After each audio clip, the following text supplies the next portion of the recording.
Notepad अध्याय के अंतर्गत ही अब हम सीखने वाले हैं फाइंड तथा रिप्लेस फंक्शन का उपयोग, डेट एंड टाइम फंक्शन का उपयोग, फॉन्ट और फॉन्ट साइज फंक्शन का उपयोग। हमारे सामने नोटपैड विंडो खुली हुई है और उसमें कोई मैटर टाइप किया हुआ है। अब मान लीजिए इस मैटर में आप कोई शब्द ढूंढना चाहते हैं, तो शब्द को ढूंढने के लिए हम फाइंड फंक्शन का उपयोग कर सकते हैं। उसके लिए आप मेन्यू बार पर एडिट में जाइए, क्लिक कीजिए और आप जब नीचे आएंगे तो देखेंगे तीसरे हिस्से में ये पहला जो ऑप्शन है वो है फाइंड। इस पर क्लिक कीजिए।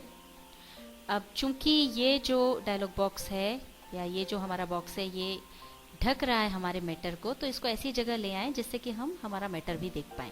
ड्रैग करके हम इसे नीचे ले आए। अब आप यहाँ पर देखिए फाइंड व्हाट ऐसा करके उसने पूछा है और सामने एक पट्टी है, इस पर कर्सर आपको बार बार नजर आ रहा है आता और जाता हुआ। यहाँ पर आपको वो शब्द टाइप करना है जो आप ढूंढना चाहते हैं। मान लीजिए हम ढूंढना चाहते हैं राम, तो यहाँ पर आप राम टाइप कर दीजिए। अब आप देखना चाहते हैं इस मैटर में राम कहाँ पर आया है। इसके लिए आप कर्सर को शुरुआत में ले जाएं। अब ये देखिए जहां से हमारा मैटर शुरू हो रहा है वहां पर कर्सर आ गया और यहाँ पर जो डायरेक्शन का एक छोटा सा बॉक्स है जिसमें दो ऑप्शन है अप एंड डाउन, उसमें हमने चुना है डाउन। इसमें अब यहां से कर्सर आपका शुरू होगा और आगे हर लाइन में राम कहां कहां पर आ रहा है ये आपको बताते जाएगा। डायरेक्शन में आपने डाउन चुन लिया और अब आप फाइंड नेक्स्ट वाला जो बॉक्स है उस पर जाकर क्लिक कीजिए। ये देखिए पहला राम तो आपका शुरू में आ गया। अब जैसे जैसे आप फाइंड नेक्स्ट दबाते जाएंगे वैसे वैसे राम कहां कहां पर आ रहा है इस मैटर में वो आपको दिखाता जाएगा। मान लीजिए आपका कर्सर मैटर के अंत में है।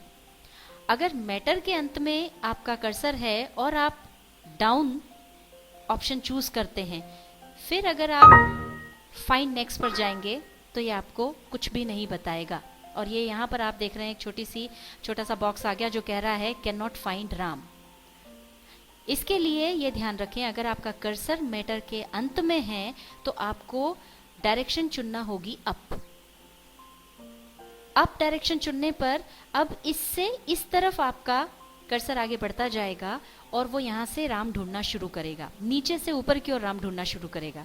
अब आप फाइंड नेक्स्ट ऑप्शन जैसे ही चुनते हैं ये देखिए उसने नीचे से राम ढूंढना शुरू किया और आप फाइंड नेक्स्ट दबाते जाइए और वो आपको हर लाइन में कहाँ कहाँ राम आ रहा है ये बताते जाएगा। और इस तरह से पूरा ऊपर तक आखिरी लाइन तक राम कहाँ है ये आप ढूंढ सकते हैं। आइए अब सीखते हैं रिप्लेस फंक्शन का प्रयोग करना। हमारे पास हमारे सामने ये मैटर है और इस मैटर में अगर हम किसी शब्द को बदल कर उसकी जगह पर दूसरा शब्द चाहते हैं तो हम इस फंक्शन का प्रयोग कर सकते हैं। इसके लिए सबसे पहले आप जाइए एडिट पर क्लिक कीजिए। यहां पर है हमारा रिप्लेस फंक्शन, इसे क्लिक कीजिए। यह हमारे सामने रिप्लेस की विंडो आ गई। इसे आप ड्रैग करके नीचे ले आइए ताकि आप टेक्स्ट को अच्छी तरह से देख सकें। यहाँ पर सबसे पहले आपके लिए जो ऑप्शन है एक पट्टी खाली है फाइंड व्हाट। इस मैटर में से कौन सा शब्द आप बदलना चाहते हैं उसे आपको यहाँ पर लिखना है। मान लीजिए इसमें से पेंसिल शब्द हमारा गलत लिखा गया है, उसकी जगह हमको पेन चाहिए, तो सबसे पहले यहाँ पर टाइप करें पेंसिल। पेंसिल हमने टाइप कर दिया। अब इसके नीचे जो पट्टी है वो ऑप्शन है रिप्लेस विद।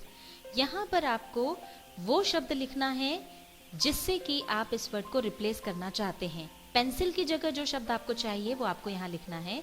उसके लिए पहले आप यहाँ क्लिक करें ताकि आपका कर्सर यहाँ आ जाए और अब यहाँ पर हम टाइप कर देंगे पेन। अब इससे पहले कि हम देखें कि कहाँ कहाँ पर पेंसिल है और कहाँ हमें उसको पेन करने की ज़रूरत है, एक बात ध्यान रखें कि आपका कर्सर मैटर की शुरुआत में होना चाहिए। अगर आपका कर्सर वहां नहीं है तो ये आपको वो शब्द ढूंढ के नहीं देगा। तो सबसे पहले आप यहाँ क्लिक करें और ये कर्सर हमारा यहाँ पर आ गया। मान लीजिए कि कुछ जगह पर आपको पेंसिल शब्द को बदल कर पेन करना है, तो आप देख लीजिए पेंसिल कहाँ पर आ रहा है। ये जैसे ही आपने फाइंड नेक्स्ट किया, ये देखा आपने कि पेंसिल, पहला जो पेंसिल वर्ड है वो यहाँ पर है। मान लीजिए आपको इसको चेंज नहीं करना है, फिर से आप फाइंड नेक्स्ट को क्लिक कीजिए। ये वाला पेंसिल आपको चेंज करना है और उसकी जगह आप पेन वर्ड चाहते हैं, तो नीचे आइए, रिप्लेस ऑप्शन आपके सामने है, आप इसको क्लिक कर दीजिए और ये देखिए यहाँ पर जो पेंसिल था वो चेंज होकर के पेन हो गया है। अगला पेंसिल यहाँ पर है, आप इसे भी चेंज नहीं करना चाहते, फिर कहाँ पर आ रहा है पेंसिल, इसके लिए वापस फाइंड नेक्स्ट पर जाइए, क्लिक कीजिए, अगला पेंसिल ये है। इसे आप अगर बदलना चाहते हैं तो फिर आप रिप्लेस पर जाइए और क्लिक कर दीजिए, ये यहाँ पर फिर पेन हो गया। इस तरह से जिस जिस जगह पर आप बदलना चाहते हैं, अगर वो 1 या 2 या 3 जगह हैं, तो आप रिप्लेस पर जाकर के क्लिक करेंगे और उस जगह पर आप जो भी नया वर्ड चाहिए वो ले सकते हैं। पर मान लीजिए जितनी भी जगह इस मैटर में पेंसिल आ रहा है उस सबको बदलकर आप पेन करना चाहते हैं, तो ऑप्शन है रिप्लेस ऑल। जैसे ही आप रिप्लेस ऑल ऑप्शन चुनेंगे और इस पर क्लिक करेंगे, वैसे ही आप देखेंगे जितनी भी जगह पर पेंसिल था वो इस मैटर में पूरी जगह पर अब पेन हो गया है। तो अभी हमने सीखा फाइंड और रिप्लेस फंक्शन का उपयोग। अब ये मैटर आपके सामने है और मान लीजिए आपको लगता है कि इसमें आपको टाइम और डेट डालना है, तो सबसे पहले उसके लिए ये जो कर्सर है इसे आपको ले जाना होगा शुरू में। यहाँ पर आपने कर्सर रखा और चूंकि इस कर्सर को हम यहाँ इसलिए ले गए हैं क्योंकि यहाँ हम थोड़ी जगह बनाना चाहते हैं टाइम और डेट डालने के लिए। कर्सर को हमारे पूरे मैटर की शुरुआत में रखने के बाद आप अपने कीबोर्ड पर एंटर की को दबाएं।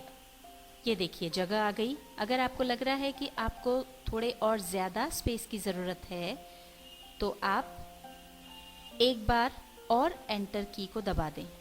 ये देखिए ये इतनी जगह आपके लिए बन गई है कि आप यहाँ पर टाइम और डेट डाल सकें। अब आपको इस कर्सर को ऊपर लाना होगा क्योंकि जहाँ पर भी ये कर्सर होगा वहीं से आपका टाइम और डेट आएगा। तो हमने ये यहाँ पर जहाँ पर हमको टाइम और डेट लिखना है वहाँ पर पॉइंटर रखकर क्लिक किया और ये हमारे सामने कर्सर ऊपर आ गया। अब टाइम और डेट डालने के लिए एडिट में जाइए, क्लिक कीजिए, सबसे नीचे टाइम और डेट का ऑप्शन है, यहाँ क्लिक कीजिए और जो भी टाइम और डेट आपके कंप्यूटर सिस्टम में सेव्ड होगा वो यहाँ पर आ जाएगा। अब हमने इस फाइल में जो हमारा मैटर टाइप्ड था उस पर डेट और टाइम भी डाल दिया है और आइए नोटपैड में अब हम सीखते हैं जो हमारा मैटर है उसका फॉन्ट और फॉन्ट साइज बदलना। ये जिस तरीके से ये अक्षर लिखे हुए हैं ये हमारे फॉन्ट है। दरअसल आपका कंप्यूटर आपको सुविधा देता है बहुत सारे फॉन्ट्स की, अलग अलग तरह के अक्षर ये हो सकते हैं, जो भी आप चुनना चाहें उसमें से चुन सकते हैं।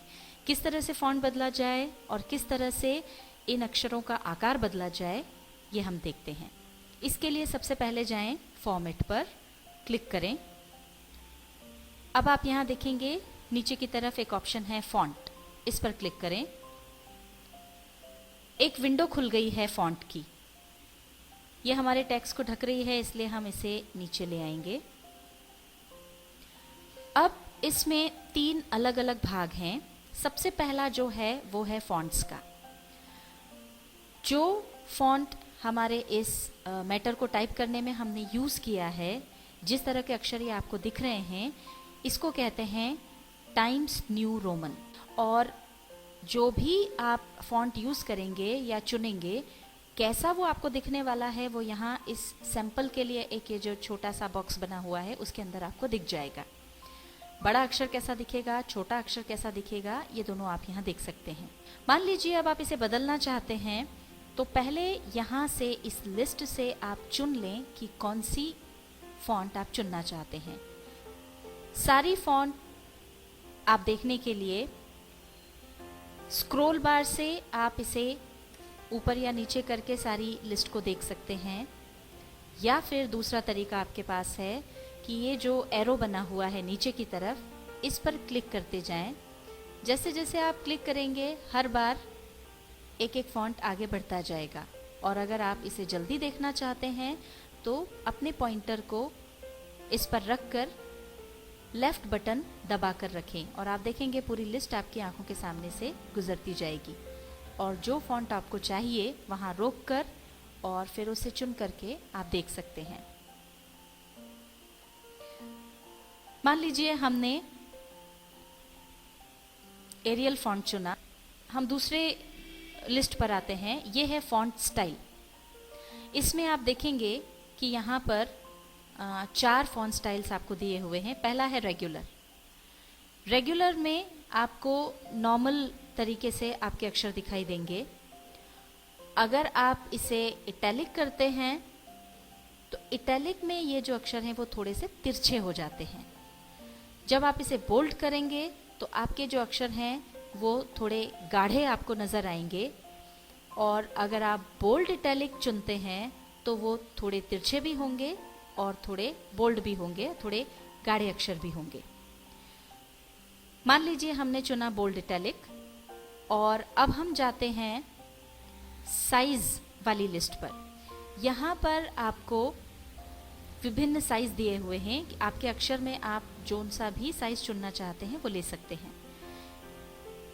इस समय हमारे टाइप्ड मैटर में जो अक्षर है उनका साइज है 18, पर आप इसे जैसा भी चाहें चुन सकते हैं। यहाँ पर सबसे कम साइज जो होता है वो है 8। उसमें देखिए आपके अक्षर इतने बड़े नजर आएंगे।